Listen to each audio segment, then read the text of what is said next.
Nosso primeiro assunto hoje é o seguinte: o presidente Jair Bolsonaro fez uma visita repentina à Procuradoria-Geral da República na manhã desta segunda-feira. Essa visita foi logo depois da solenidade de posse online do subprocurador-geral da República, Carlos Alberto Vilhena, que tomou posse no cargo de Procurador Federal dos Direitos do Cidadão. Ao ser questionado pelo procurador-geral Augusto Aras se gostaria de dizer alguma coisa, Bolsonaro então perguntou se poderia fazer um autoconvite para ir até a sede e apertar a mão do colegiado. Oposicionistas criticaram Bolsonaro pela atitude porque o presidente é investigado no inquérito que corre sob os cuidados da PGR e que apura a suposta interferência dele na Polícia Federal. Ainda nesta segunda-feira, a Folha divulgou, sem citar nomes, que, abro aspas, a equipe do Procurador-Geral da República, Augusto Aras, vê indícios de que o presidente Jair Bolsonaro cometeu algum dos seguintes delitos ao supostamente interferir na Polícia Federal: prevaricação, advocacia administrativa ou afronta a um dispositivo da lei de abuso de autoridade, fecho aspas. E aí, Zé Maria, começo com você. O que é que você achou dessa visita aí do presidente Jair Bolsonaro à PGR hoje? Provocou muito tititi, viu, Vitor? Além de oposição, alguns deputados aliados do presidente Jair Bolsonaro, ficaram surpresos, mas dizendo que o presidente pode visitar quem ele quiser, ainda mais uma das autoridades maiores daqui da Praça dos Três Poderes. Apesar da Procuradoria-Geral da República, o Ministério Público, não ser um poder, mas a Constituição colocou este órgão aqui de uma maneira tão diferenciada que pode se considerar um quarto poder, sim, viu? O Ministério Público, a Procuradoria-Geral, tem orçamento próprio, tem liberdade total, e é vinculada ali à Justiça, mas não tem nenhum vínculo oficial ou nenhum vínculo formal. O presidente Jair Bolsonaro, presidente da República, que indica, e o presidente Bolsonaro que indicou o Augusto Aras. Geralmente, depois desta indicação e a aprovação no Senado Federal, há um distanciamento natural, há um tratamento formal, porque ele tem mandato, o Procurador-Geral da República. Então, quem pensa em pressão, quem pensa em possibilidade de interferência, erra, porque não há como fazer interferência na Procuradoria-Geral da República. Ô, Vitor, o que coloca mesmo importante esse encontro é pelo seguinte: existem hoje dois grandes nomes que podem abalar a República. O primeiro se chama General Mourão. O general Augusto Mourão, ele, como vice-presidente da República, pode provocar uma instabilidade muito grande. Um dos pontos, um dos pilares para se fazer um impeachment tem que ser o apoio do vice-presidente. Isso porque o vice-presidente, no caso do impeachment, vai assumir a presidência e ele articularia o futuro governo e faria a divisão do poder.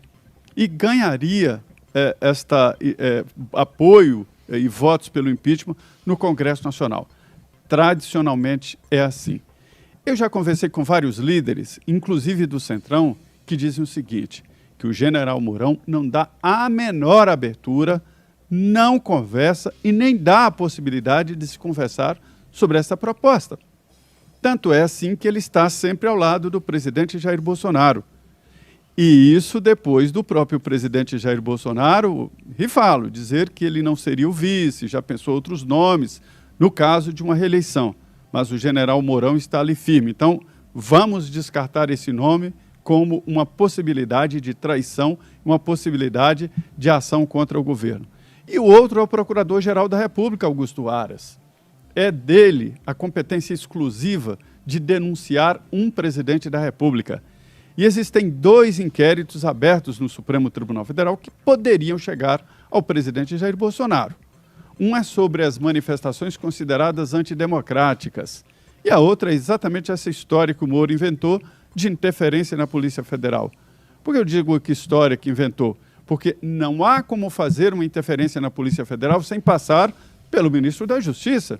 E o ministro da Justiça era Sérgio Moro. Se ele não aceitou fazer a ponte, não houve a interferência. Então, é nesse contexto que o presidente Jair Bolsonaro, uma posse aparentemente não tão importante assim para o presidente da República, decidiu ir à Procuradoria-Geral. E, em seguida, ele foi ao ministro da Defesa, né, Fernando Azevedo.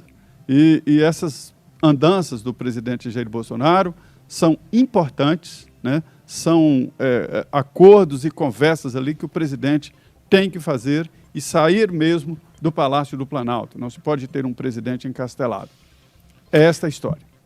Boa, deixa eu ouvir o Fiuza, então. Vou até levantar aqui para chegar mais perto aqui do telão para dar as boas-vindas ao Guilherme Fiuza, a partir de hoje, nosso comentarista, integrante oficialmente, agora sim, de Os Pingos nos Is. Em primeiro lugar, seja bem-vindo, Fiuza. Boa noite para você. Prazer tê-lo aqui. Boa noite, Vitor. Muito obrigado. Boa noite, Zé Maria, mestre Augusto Nunes. Prazer estar com vocês. Legal. Fiuza, vamos começar então com esse nosso primeiro assunto, esse encontro de hoje entre o presidente Jair Bolsonaro e o procurador-geral Augusto Aras. O que é que você achou?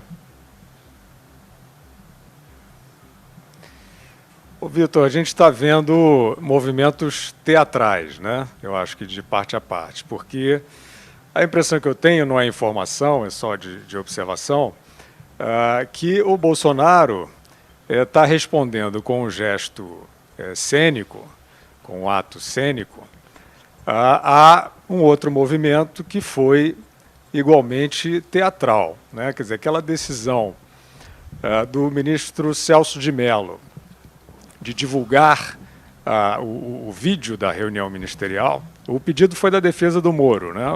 A defesa do Moro pediu que se divulgasse, considerando que a defesa pode pedir tudo, né? Então, quem tem que decidir se é pertinente ou não é o encarregado do processo, do inquérito, né? E, no caso, Celso de Mello, então, decidiu por essa divulgação, essa ruidosa, né, divulgação da reunião ministerial, que se discutiu muito sobre os palavrões, se discutiu muito sobre as formas que nós vimos ali acontecer. Agora, não se discutiu, Vitor, na minha opinião, uma coisa muito importante, que é o seguinte: por que se discutiu um pouco, mas acho que não se chegou a uma conclusão. Por que foi divulgado o teor de uma reunião de Estado, uma reunião fechada, para toda a sociedade? A fundamentação do Celso de Mello, entre outras, primeiro ele fala em transparência, né? Aí a gente pergunta assim, que transparência de quem?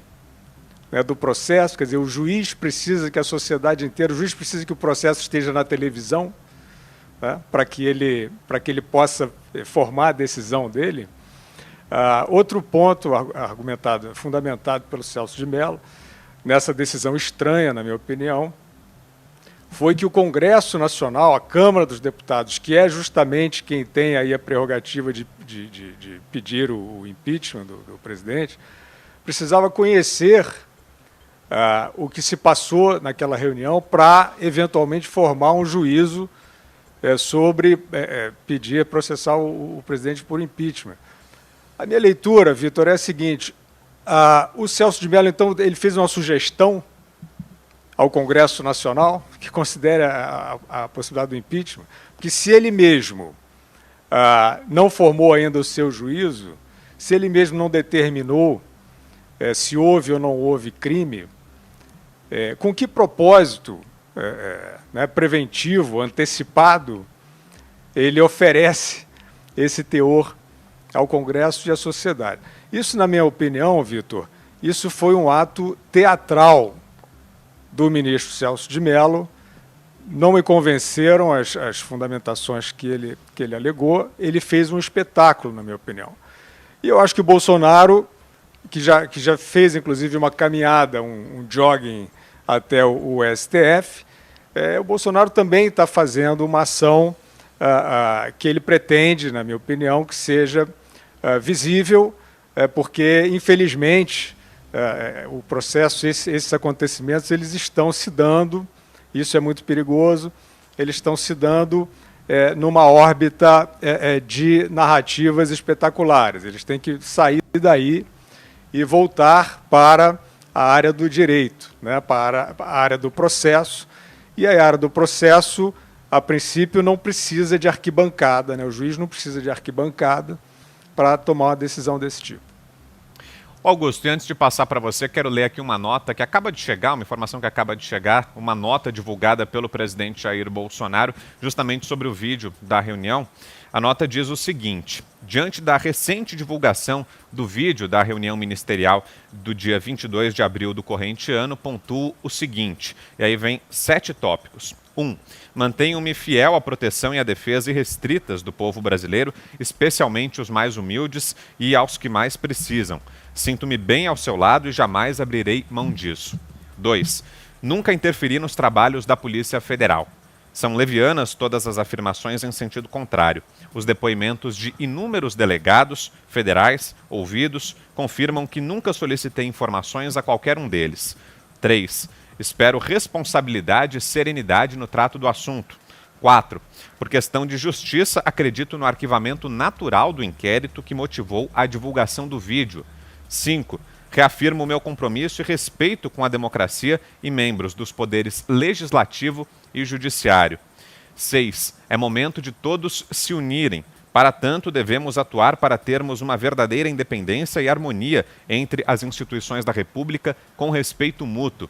E 7. Por fim, ao povo brasileiro reitero minha lealdade e compromisso com os valores e ideais democráticos que me conduziram à presidência da República. Sempre estarei ao seu lado e jamais desistirei de lutar pela liberdade e pela democracia. Brasília, 25 de maio de 2020, é o dia de hoje, e a assinatura Jair Messias Bolsonaro, presidente da República. Augusto.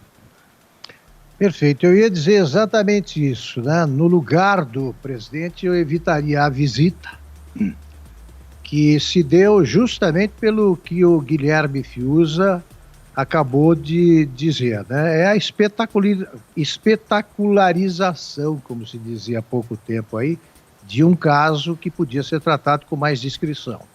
Por culpa do Celso de Mello, isso não aconteceu. Mas eu não faria visita ostensivamente justamente para não repetir o mau exemplo do Celso de Mello. Eu iria dizer exatamente o que aconteceu. Eu me manifestaria no lugar do Bolsonaro, mas não estou no lugar dele, é bom que se frise. Eu me manifestaria por uma nota. Ele deve apresentar os argumentos que tem antecipadamente, sim. Todo mundo está agindo assim. E ele não deve esperar a hora de um eventual julgamento. Apresentar os argumentos que ele tem ao Augusto Aras. Mas ele pode apresentar por meio de notas. Eu acho que fica menos espetacular, mas eu acho que isso é mais eficiente. Isso forçaria o contraste, né?